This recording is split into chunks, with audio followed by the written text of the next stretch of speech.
Hello friends, this is Don at Silver Cyclist. I am so happy to have you join me for episode 4.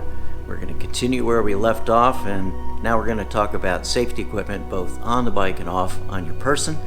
And that is going to include helmets, bike lights, bike computers, etc. I think that you'll find this to be enjoyable. I hope so. And we'll be back riding in the next episode, and we'll talk about some health issues as well. Should be fun. Glad you're along for the ride. Let's go upstairs.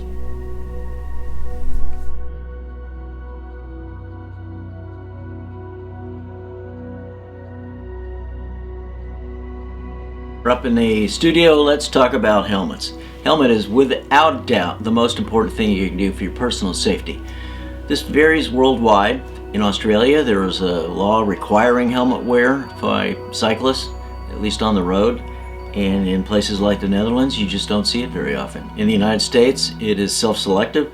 I am a firm believer. It's not just cars that are problems for cyclists. You just want to protect your head. It's all about protection. So, this is a cast helmet, extremely well-made helmet. Inside, you can adjust how it fits on your head. And this should be low at the back of your skull to hold the helmet onto your head. You can see that it's got vents, but one of the things that I really like about this helmet, and it's one of the two that I use most frequently, is that in the winter it can slide this visor forward. That closes that vent, and in cold weather that can really be a lifesaver. That's a very nice thing. Still have vents in the rear, and that will give you plenty of cooling. It's a very good helmet. Second helmet I use is a Specialized helmet. And this helmet has a more traditional bicycle design, if you will. I'm going to flash up a picture of the one thing that I would ask you to certainly not do, and that is, it's so embarrassing. Don't wear your helmet backwards. It just will not protect you if you do it that way, and it just looks really silly. So don't do that. This Specialized helmet has vents all over its surface. It's really good in the summer. You can't close it off as you can with a cast, but it's a terrific helmet. And it has the same sort of harness in the back, and each of these have some sort of a knob or adjuster that will allow it to fit to your head very snugly. Don't want it bouncing around. You want it firm on your skull. Recommend that if it's the first helmet you're buying, that you go try it on to make sure that it fits you well. Everybody's head's different, but this can really be probably your most important purchase after the purchase of the bike. Now, let's then talk about bike computers.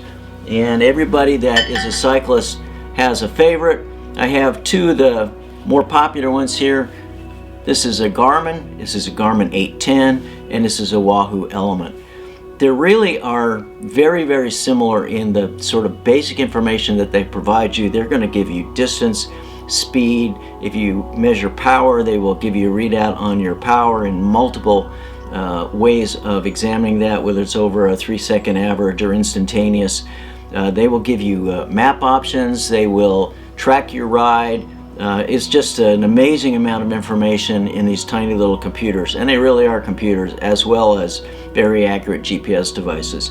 I would say that the main difference between the Garmin and the Wahoo, and I frankly have gone from the Garmin to the Wahoo, the main difference is on the Wahoo you use buttons. You press buttons on the device, not only just to turn it on and off, but also to control the functions.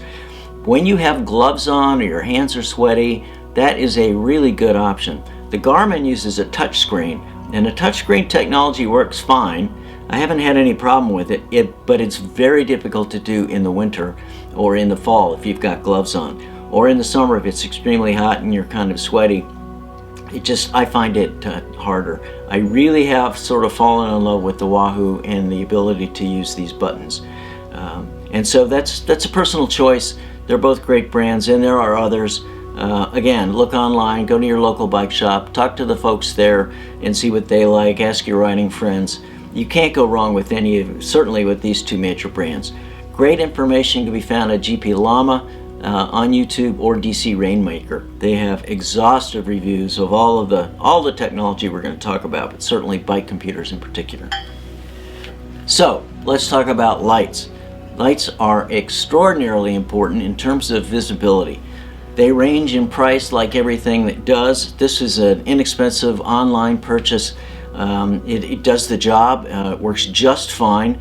The only problem really with this light is that it doesn't last as long as my typical ride, so the battery is not as good. This is a Nog light. I really like this. It's got an extraordinarily bright, very high lumen output, and almost impossible to mistake. Now, one of the things that you have to remember about something like this, if you're riding in a group of other cyclists and there are people behind you, you will absolutely drive them crazy if they're going right into the brightest setting. So in a group setting with other cyclists, you might tone it down. You just don't need that much. But alone, it is almost impossible for a car to not observe you using a bright light like this. There's another option. This one will actually hang off of the back of your seat or the back of your helmet. Same sort of thing. It's got various functions in terms of the light output and the number of blinks, etc. So a fine light, no problem there. It's just a different style. And then finally, headlights. These blinkies, as they're called, all go on the back of the saddle, underneath on the seat post, and they're for people approaching you from the rear. However, in evening hours, when you are going out and the sun's going to either be going down or it's going to get dim, or perhaps it's foggy, and you want some light out looking into the distance ahead of you, then a headlight is a must-have. And woe be the cyclist that gets out after sunset and finds himself trying to get home by starlight. That can be uncomfortable, to say the least. These lights have an absolutely unbelievable brightness level, and then, of course, like all things, you can buy from barely serviceable to an absolutely police-like output. They really range. This is sort of a median thing. This is light in motion, terrific light, and honestly, you will have as much visibility in the front of a bike as you would with car headlights. It's that good, as well as will let everybody know that there's a cyclist on the road. So really believe in buying the best that you can buy for this segment, lights. When you get out there, you're going to find eventually that you're going to have a flat. It's just part of cycling. And one of the first things you ought to do is learn how to take a wheel off, front or back, get the tire off, replace it if it's a tube tire. If you're running tubeless, then that's an entirely different thing. But in most cases, most casual riders or road cyclists tend to have tubes, and so you're going to need some way of pumping up that new inner tube that you've just painstakingly put into place. Basically, two ways to go. One is to use a little hand pump. You carry this with you. It takes about 200 of these little pumps to get it pumped up, but it will never fail you. The other way is to use a CO2 and a CO2 inflator. And the inflator is the part that screws onto here. It goes into the tire. Once you get the tube in, you just give it one shot and it will fill completely. It will seat the tire, and it's obviously very quick and very sure. Two things to note there. One, if it should not work or leak out and that's all you have, then you better have another CO2 handy with you. Secondarily, keep in mind that CO2 is a smaller molecule than air, and so overnight, having filled your tire with CO2, you will find the next morning that your tire will be soft. It just leaks out of the rubber. And so remember that you're always going to need to get back in and pump the tire up with a track pump. And a track pump is kind of what everybody knows in terms of pumping up tires from the time you were a kid. Looks like this. It's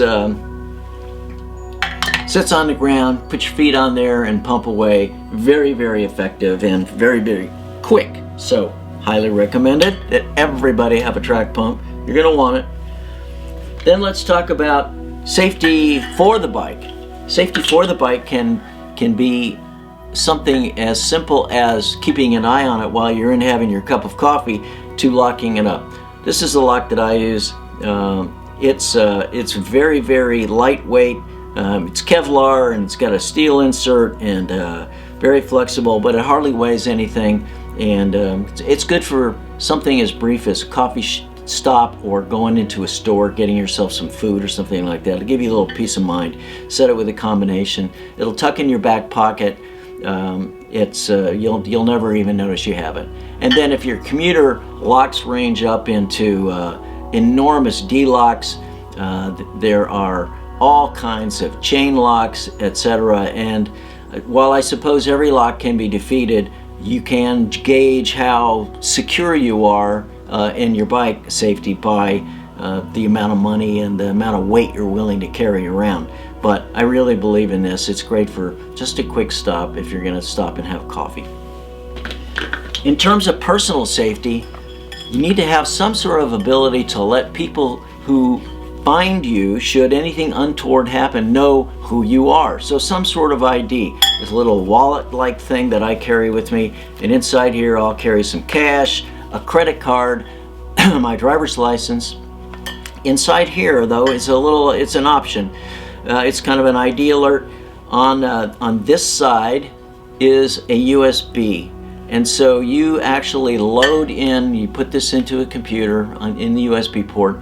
You load in some personal information, your blood type, your name, address, etc., phone numbers, points of contact, and then you just wear this, and then first responders, ambulance drivers, etc., they know that if they find this, they can plug it into a laptop in the vehicle and download your information. Now that sounds very ominous, and I certainly don't mean for it to. I don't put anybody off. That's not my intent here at all. But you wouldn't drive without ID, and you shouldn't be out on the bike without ID as well. It just makes sense. All right, and then let's talk about probably everybody's favorite subject, every cyclist's favorite subject, and that is sunglasses. Most cyclists' favorite topic. Cyclists just love sunglasses, and you can never have too many pairs, and there's always a new one coming out, and they're just a lot of fun. And it's all part of looking good. So these are Oakley's. I would caution you to avoid really inexpensive, like drugstore sunglasses. They may look the same, however, they are not the same optically, and they are not the same in terms of impact resistance. And you have to worry about things coming up from the road chips being hurled up by a passing car, for instance, or if you should go down, God forbid. You want to have protection for your eyes, and so the ability for the lens to survive that is really important. In most of these glasses, the lenses also slide out and can change, so you can go from a colored lens like this into a clear lens. If you're riding at night, you still want to have that, but you'd like a clear lens so that you can see. All right, that's going to do it for me this week. Thank you, friends. It's been great to talk to you. I hope that you've had a terrific week. I hope you have a terrific week coming up, and I look forward to talking to you again soon. Please subscribe, like, and comment. I love hearing the comments. I love reading whether these things are helpful or not, and a lot more content coming, as well as starting this week, we'll get back on the bike, we'll get back out on the road. Have a great week. Bye.